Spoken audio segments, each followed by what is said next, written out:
इंसान की वो पहले क्या था।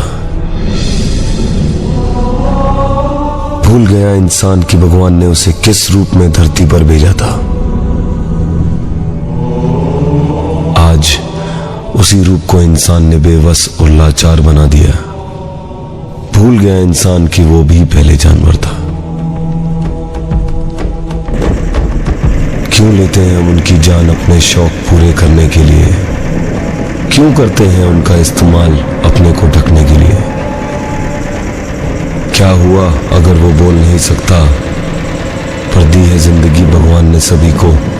क्या इंसान ये देख नहीं सकता? बनाया गया था हमें अच्छाई के लिए, बदल गया इंसान अपनी भलाई के लिए।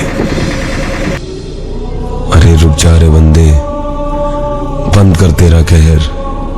बनाया है उसे भी भगवान ने जीने के लिए, ना दे उसे जहर, ना दे उसे जहर।